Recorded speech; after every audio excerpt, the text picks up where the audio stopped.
बिस्मिल्लाहिर्रहमानिर्रहीम। अल्लाह के नाम से शुरू जो नहायत मेहरबान और रहम वाला है। रब ज़िदनी इल्मा, ए मेरे रब मुझे मज़ीद इल्म अता फरमा।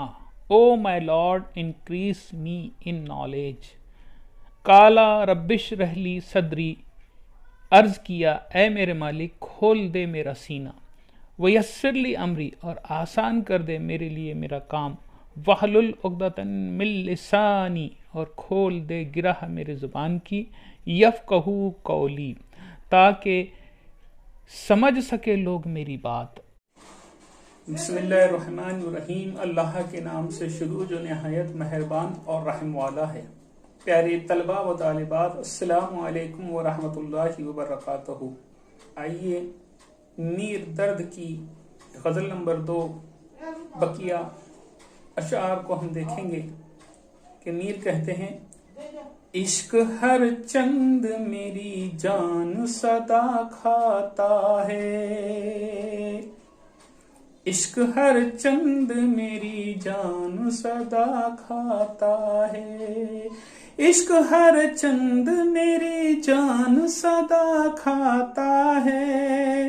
पर ये लज़्ज़त तो है जी जिसे पाता है।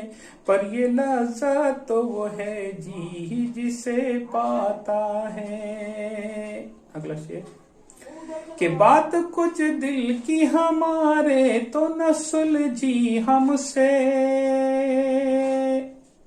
बात कुछ दिल की हमारी तो न सुलझी हमसे। आप खुश होवे हैं फिर आप ही घबराता हूँ। आप खुश होवे हैं फिर आप ही घबराता हूँ। इश्क हर चंद मेरी जान सदा खाता है। जी कड़ा करके तेरे कूचे से जब जाता हूँ। जी कड़ा करके तेरे कूचे से जब जाता हूँ। दिल दुश्मन ये मुझे घेर के फिर लाता है। दिल दुश्मन ये मुझे घेर के फिर लाता है। इश्क हर चंद मेरी जान सदा खाता है। आखिरी शेर समझ फरमाइए कि दर्द की कदर मेरे यार समझना पल्ला। दर्द की कदर मेरे यार समझना पल्ला। ऐसा आजाद तेरे दाम में यूं आता है। ऐसा आजाद तेरे दाम में यूं आता है। इश्क हर चंद मेरी जान सदा खाता है। पर ये लज़्ज़त वो है जी जिसे पाता है। कल हमने देखा था प्यारे बच्चों कि इश्क हर चंद मेरी जान सदा खाता है।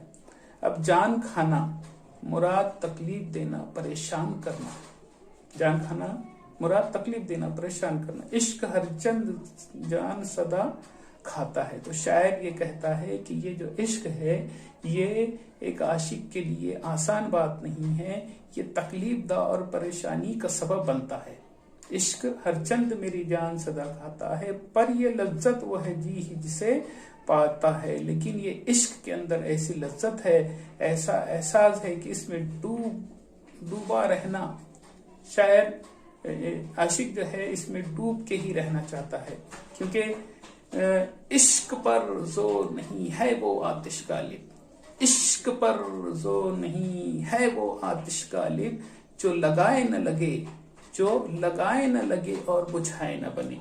इश्क पर जोर नहीं है वो आतिश गालिब, जो लगाए न लगे और बुझाए न बने। शायर यहाँ कह रहा है कि बात कुछ दिल की हमारे तो न सुलझी हमसे। बात कुछ दिल की हमारे तो न सुलझी हमसे। आप खुश होवे हैं फिर आप ही घबराता हूँ। यानी शायर यहाँ क्या कह रहा है कि दिल के मामलात भी बहुत अजीब होते हैं।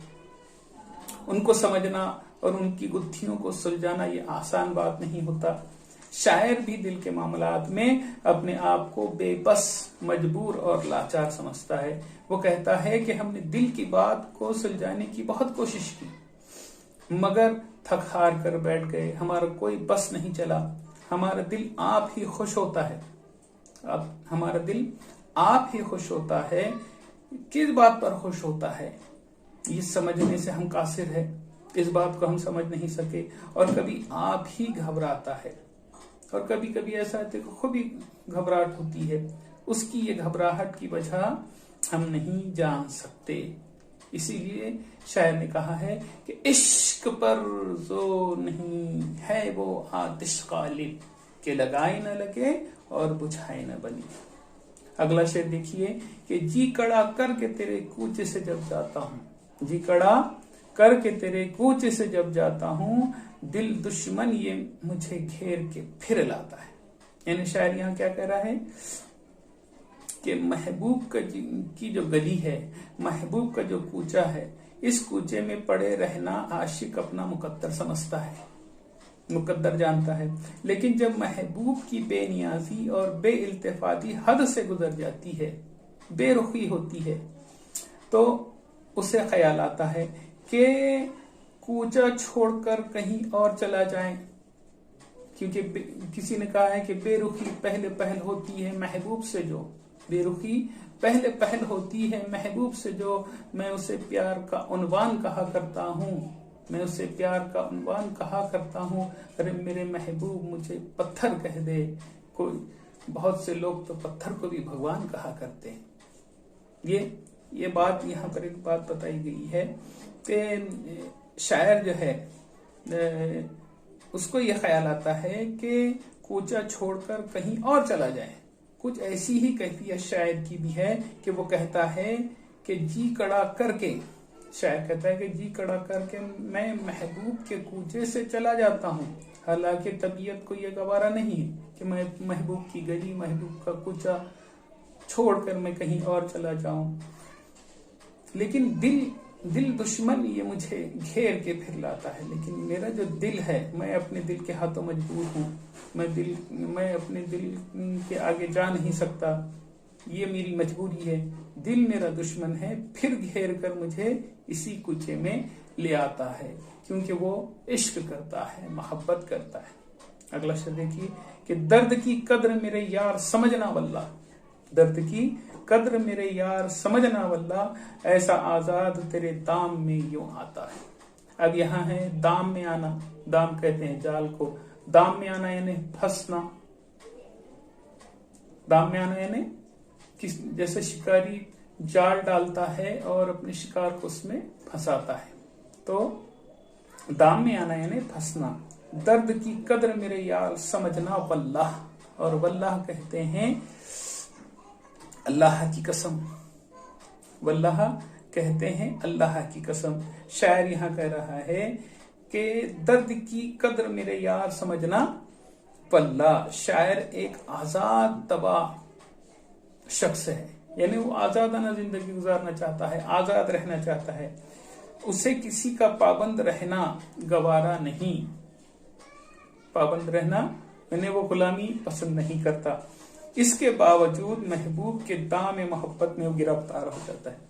लेकिन शायर की मजबूरी ये है कि वो अपने महबूब के मोहब्बत के जाल में फंस जाता है, गिरफ्तार हो जाता है। इसलिए वो महबूब से कहता है कि ए मेरे यार, तू दर्द की कद्र व कीमत को समझ और अपने गम से न दिखा, और इसके साथ तगाफुल न बरत। खुदा की कसम, ऐसा आजाद मर्द किसी के दाम में फंसता है? अपने महबूब से वो सवाल कर रहा है कि जो आजाद रहने वाला, आजाद जिंदगी गुजारने वाला जो शख्स है, वो भी अपने किसी के दाम में, किसी के जाल में किसी का शिकार होता है। लेकिन तेरी खुशकिस्मती है कि वो तेरे फरेब मोहब्बत का शिकार हो चुका है, वो तेरे फरेब मोहब्बत का शिकार हो चुका है और तेरी जुल्फ गिरहगीर का असीर हो चुका है।